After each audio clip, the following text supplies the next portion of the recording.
자, 오늘의 첫 순서로 한 교수의 큐사인부터 가보겠습니다. MBN골드 한 교수 매니저 전화로 연결합니다. 매니저님 안녕하세요. 네, 안녕하십니까. 한규수입니다. 네, 우리 시장이 또 한 번 좀 약한 모습을 보여줬습니다. 오늘 시장 어떻게 보셨나요? 네, 자, 오늘 우리 시청자 여러분들 하루도 고생들 많이 하셨습니다. 증시가 편할 날이 별로 없네요. 오늘 코스피 지수 2,600선이 단숨에 무너졌습니다. 미국의 경기 침체 우려감이 다시 한번 부각이 됐고, 지난 8월 초에 폭락 장세가 재현되는 것이 아닌가라는 그런 걱정이 들 정도로 오늘 국내 증시 하락폭이 상당폭 크게 나타났습니다.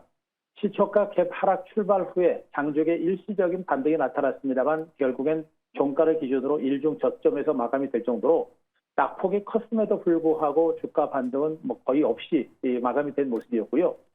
그 선두에는 역시 기관과 외국인들의 매물이 있었습니다. 오늘도 기관과 외국인들의 양매도가 진행이 됐습니다.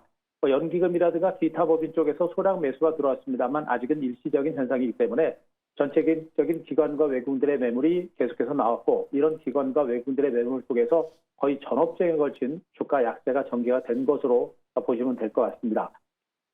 일단 현재 증시 급락 장세가 일단 연출됐고요. 추세적인 흐름 자체도 상승 추세로 전환했다가 다시 하락 추세로 반전한 모습이 여전히 불안한 상태가 진행되고 있고요. 미국의 뉴욕 증시도 단기적인 상승 추세가 꺾이고 하락 추세로 재차 반전하고 있는 모습이기 때문에 향후 시장에 대한 불안감들이 커지고 있는 것은 사실입니다.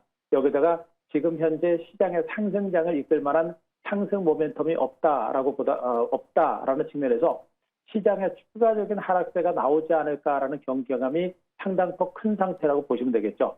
때문에 현 장세, 아직까지는 최소한 상승장을 이끌 만한 모멘텀이 없다라 치면, 시장의 하방을 향하고 따라 치면, 이런 것들을 볼 때 아직 시장에 대해서는 추가 하락을 경계해야 된다는 점을 여러분께 먼저 말씀드리도록 하겠습니다. 네, 추가 하락을 경계해야 한다는 말씀을 해주셨는데요. 그러면 저희 내일 시장은 어떻게 대응해보면 좋을까요? 네, 그동안 제가 이제 꾸준하게 반등 시마다 일부 현금화 전략을 좀 단행을 해 주시다 여러분께 강조를 드리고 있습니다.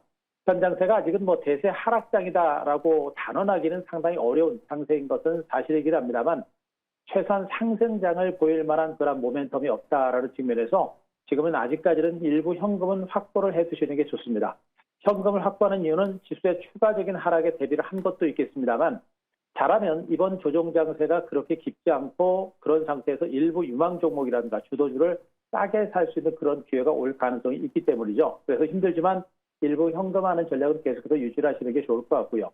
다만 역시 언급드렸듯이 상승장을 이끌 만한 모멘텀이 없기 때문에 미국의 경제 지표가 앞으로 또 어떻게 나올 것인지, 또 이런 가운데 지금 중국 증시도 최근에 미미하게 신저치를 경신하는 약세가 전개되고 있기 때문에 국내 증시 주변 여건들은 그렇게 녹록지는 않은 상태입니다. 이런 부분들을 분명히 생각하셔야 된다는 측면이겠고, 이에 따라서 종목군들에 대한 전략에 있어서는 일단 낙폭 과대주를 중심으로 한 짧은 단기 매매 전략을 단행하시는 게 바람직하겠죠.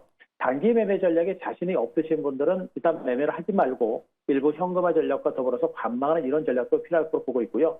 다만 현 장세가 아직까지 단기적인 조정은 좀 더 나올 수 있겠습니다만, 아직은 대세 하락으로 가거나 앞으로 몇 년 동안 주가가 폭락하거나 이런 장이 나온다라고 단언하기는 좀 어려운 상태입니다. 생각보다도 단기적인 조정이 짧은 시간에서 마무리가 될 수 있기 때문에 이번 조정 장세를 통해서 오히려 일부 유망 종목을 중심으로 한 매수 포인트를 잡아가는 그런 기회로 활용하셔도 되지 않을까, 그런 준비를 우리가 좀 해야 될 것 같고요.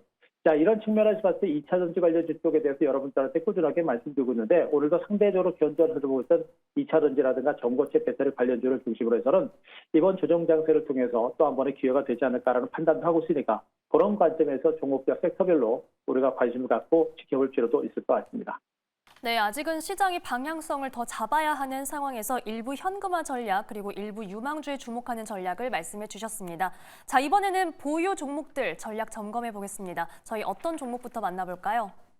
네, 최근에 여러분께 이제 2차 전지라든가 전고체 배터리 관련주를 꾸준하게 언급을 드리고 있습니다만, 오늘 같은 폭락 장세 속에서 2차 전지 관련주 상대적으로 선방을 했습니다.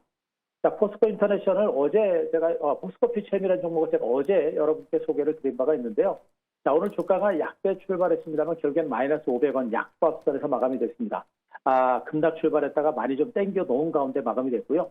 제가 어제 종목군들에 대해서 언급드릴 때 가급적이면 상대적으로 안전한 종목들을 좀 보자라는 측면에서 말씀드렸었죠. 결국에 포스코 퓨처 같은 종목들이 바닥권 종목이고 안전한 종목이다 보니까 오늘 급락 출발했어도 주가가 많이 땡겨놓은 상태입니다.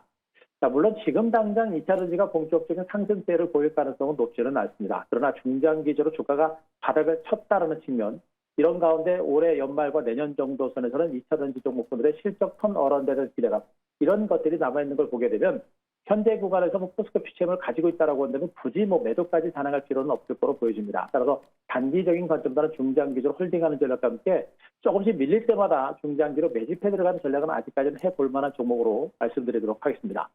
자, 이런 가운데 이제 전고체 배터리 관련 중에 이수 스페셜티 케미칼 같은 종목들도 오늘 주가가 약세 출발했습니다만 오늘 2.3% 상승세로 마감이 됐습니다. 오늘 같은 폭락장세 속에서도 주가가 상당히 선방한 이런 형태가 되겠죠. 기관과 외국인 투자자들의 양매수가 들어온 모습이고요. 이미 주가가 25,000원에서 바닥을 찍고 올라간 상태이기 때문에 이수 스페셜티 케미칼에 대한 중장기 성장성에 대한 기대치가 분명히 부각이 되고 있는 것으로 판단이 되고 있습니다. 계속해서 이 종목에 대해서 보유전략감 있게 저가 매집을 말씀드렸듯이 이수 스페셜티 케미칼은 가급적 단파동 신경 쓰지 마시고요. 중장기적인 관점에서 보유전략과 함께 밀릴 때는 저가 분할 매수 관점의 대응 전략은 충분히 해볼 만한 종목이라는 측면에서 전고체 배터리 관련주 이수 스페셜티 케미칼 여전히 관심권에 넣어두실 것을 말씀드리도록 하겠습니다. 네, 포스코 퓨처엠과 이수 스페셜티 케미컬 지금 시장에서도 계속해서 들고 갈 수 있는 종목이다라고 말씀해 주셨습니다. 자, 그러면 저희 내일 시장에서는 어떤 종목 눈여겨보면 좋을까요? 네, 역시 상대적으로 안정성이 좀 확보가 되고 있고요. 그리고 미래 성장성이 있는 종목들, 이런 가운데 기관과 외국인들의 수급이 어느 정도 살아있는 종목군들이 상대적인 안정성과 더불어서 중장기적인 어떤 상승 가능성이 높은 상태입니다. 그래서 오늘도 여러분들께 종목은 포스코 인터내셔널이라고 하는 2차 전지 관련주를 여러분께 소개를 드리겠습니다. 포스코 인터내셔널 같은 종목들은 2차 전지 관련주이긴 합니다만 대왕거래 프로젝트와 관련된 종목으로도 분류가 되고 있죠. 그래서 대왕거래 프로젝트가 본격화되게 되면 포스코 인터내셔널이 그런 재료를 바탕으로 움직일 가능성도 있겠고요. 여기다가 이제 2차 전지 관련주들의 반백세가 진행이 된다라고 한다면 역시 동반해서 움직일 가능성도 있는 상태로 보시면 되겠습니다.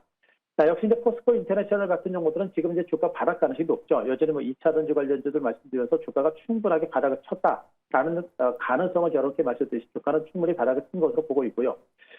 최근에 2차 전지 관련주들이 하반기에 실적 턴어라운드, 올해 연말부터 해가지고 내년 정도에 실적 개선 가능성을 좀 높게 보는 시각들이 좀 남아 있습니다. 그래서 4분기를 기점으로 실적 개선 가능성에 대해서 우리가 주목을 해볼 필요가 있겠고요.